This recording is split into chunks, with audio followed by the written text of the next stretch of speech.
Assalamualaikum warahmatullahi wabarakatuh. Selamat malam teman-teman. Apa kabar kalian semua? Semoga tetap dalam keadaan sehat walafiat ya. Dan tentunya dalam keadaan dilindungi oleh Allah Subhanahu wa taala. Pada kesempatan malam hari ini aku mau melanjutkan kisah santet yang sangat menakutkan yang dialami oleh Al dan keluarga Bularas. Seperti apa kelanjutannya? Di part sebelumnya, Al terkena serangan santet dan berakhir pingsan. Seperti apa nih lanjutannya? Silakan saksikan cerita ini baik-baik. Namun sebelum itu, buat teman-teman silakan like video ini dan subscribe channel ini biar tidak ketinggalan konten-konten menarik lainnya. Dan asal kalian tahu ya, di part ini adalah part terakhir karena si penulis masih belum melanjutkan cerita ini. Jadi buat teman-teman yang pengen tahu lanjutan dari cerita ini, silahkan follow akun Twitter Kalong @cerita_setan biar kalian bisa lanjut baca ataupun dengerin cerita ini ya. Oke, langsung saja kita ke ceritanya. Sebelum tengah malam, jangan tonton sendirian. Pagi itu kesadaranku mulai pulih. Perlahan aku buka mataku, masih terasa berat dan pandanganku belum terlalu jelas. Sayup-sayup aku mendengar suara yang ramai di rumah ini. Aku ternyata terbangun di hari kedua setelah kejadian itu. Bertepatan di mana hari itu Pak Syamsi meninggal dunia. Pemakaman sudah dilaksanakan pagi tadi. Otomatis hal ini membuat kedukaan yang mendalam bagi Bularas dan kedua anaknya bertambah. Semakin lama, suara riuh warga masih terdengar. Saat aku benar-benar membuka mataku, aku menjumpai wajah ibu tepat di hadapanku. Minum ini, Al. Ibu menyodorkan segelas air dengan campuran bunga melati. Aroma air itu tercium wangi misik. Rasanya sangat pahit, tetapi aku berusaha meminum dan menghabiskannya. Setelah aku meneguk air yang diberikan ibuku, terasa reda panas di perut dan di dadaku perlahan mulai mereda. Namun walaupun demikian, rasa sakit yang menyerangku masih sangat terasa. Perih, luka di pangkal tenggorokan sampai langit-langit mulut ini. Karena benda berupa tulang-tulang yang tajam itu, badanku masih serasa lemas.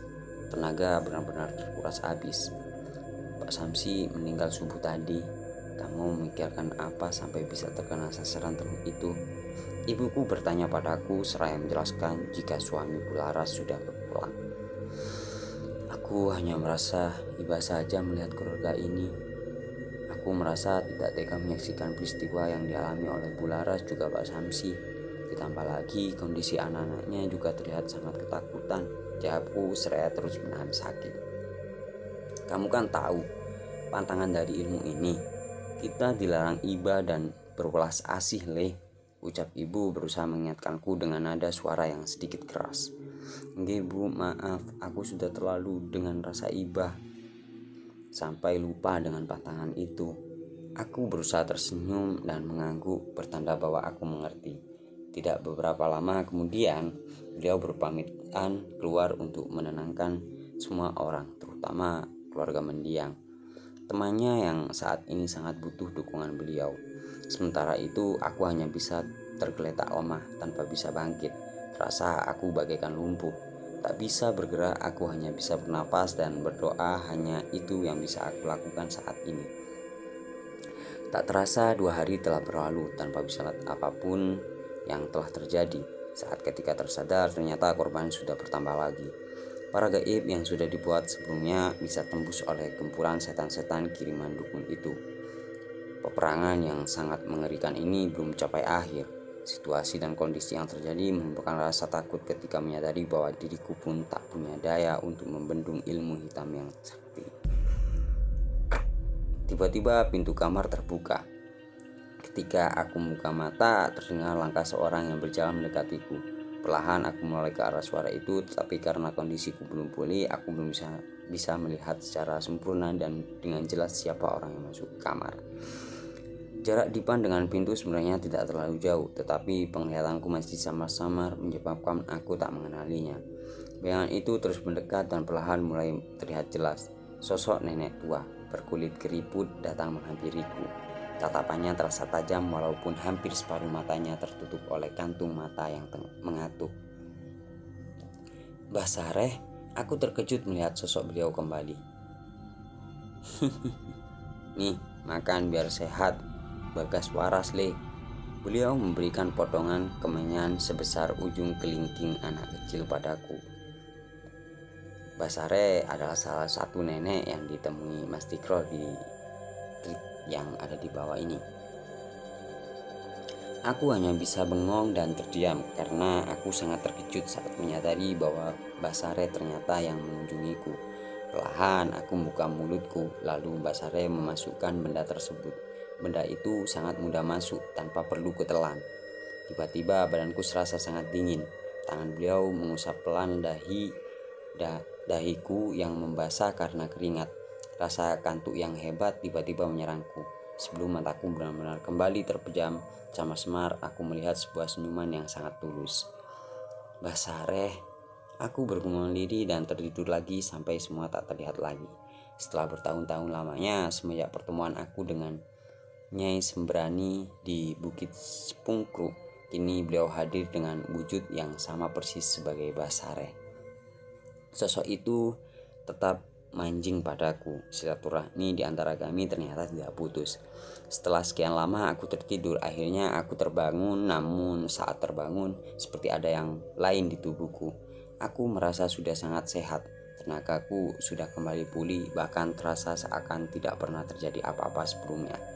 Setelah aku raba dengan lidahku, ternyata luka di langit-langit mulutku juga telah menghilang. Aku langsung bisa berdiri tegak, berjalan keluar kamar, dan menemui yang lainnya yang tengah bertahlilan di ruang tamu. Semua mata tertuju melihat ke arahku. Ibuku merasa heran ketika melihatku berjalan menghampirinya.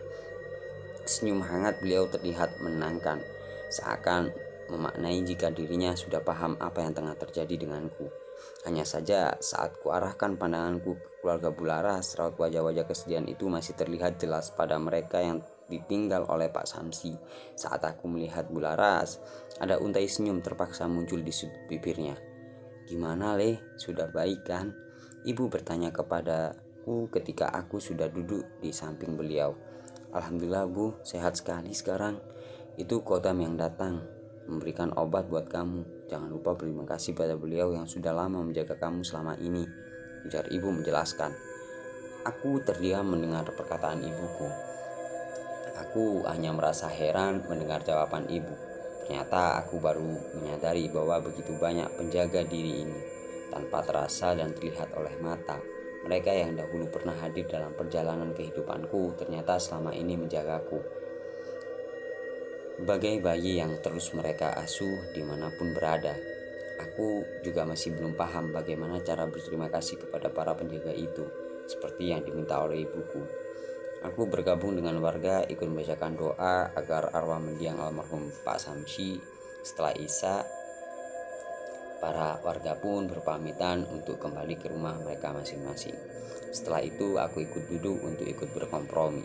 Akhirnya kesepakatan diambil bahwa Bularas dan anak-anaknya untuk sementara harus pindah dari rumah ini sampai semua kembali membaik dan normal. Hal ini dilakukan karena sudah saatnya segala santet ini harus segera diakhiri. Sampai akhirnya pembicaraan kami menemui mufakat jika besok pagi semua harus meninggalkan rumah ini meski mereka masih dalam keadaan berkabung. Duka itu tentu menjadi rasa yang sangat berat untuk mereka. Tanah kuburan masih basah harus ditinggalkan demi menghindari datangnya maut. Keluarga Bu Santi, adik kandung dari almarhum Pak Samsi, mau menampung mereka. Meski sanak saudara yang lain justru menolak takut kena imbas dari ilmu sesat ini. 5 bersaudara Pak Samsi merupakan anak paling tua dari keempat adiknya. Bu Santi, adik paling kecil yang sudah berkeluarga, terketuk hatinya merasa iba melihat kakak ipar dan anak-anaknya terkatung-katung larut dalam duka juga hidup dengan merangkul ketakutan oleh kematian yang kapanpun datang dan dapat menghampiri mereka kembali. "Mbak Nah, yakin tidak mau ikut kami, Mbak?" kata Bularas pada ibu. "Doakan saja, Mbak Laras. Kalau saya ikut mendampingi Mbak di sana, semua masalah ini tidak akan pernah selesai," jawab ibuku pada sahabatnya itu. "Semoga semua dalam lindungan Allah ya Mbak Nah." Saya dan anak-anak tidak tahu harus bagaimana lagi. Berterima kasih untuk semua ini. Bularas berucap sambil memeluk ibuku. Ibuku hanya memeluk, menguatkan sahabatnya itu. Kamu harus kuat dengan semua ini, Mbak. Kita sama-sama berdoa ya. Semoga semua ini segera selesai dan membaik. Bismillah saja, Mbak. Sematkan dalam diri. Jika dengan keyakinan, maka akan didapati kemenangan. Halangan itu tidak akan usai tanpa berani menghadapi.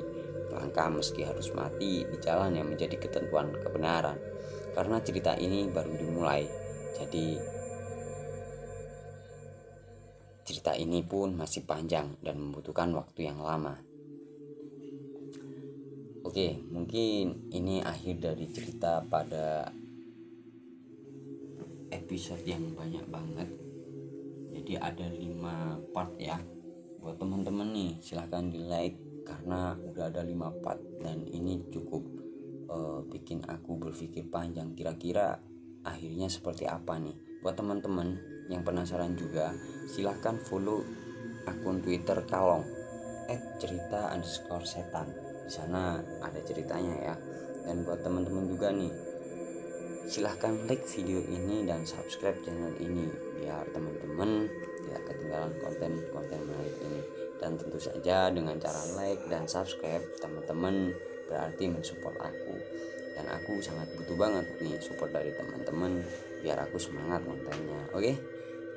Dan pada malam hari ini aku mau berpamitan. Apabila ada salah kata dan juga salah ucap ataupun menyinggung perasaan teman-teman dan penulis cerita ini, aku mohon maaf. Dan terima kasih nih buat Kalong @cerita_setan karena sudah menuliskan cerita ini dan aku juga bisa buat kontennya.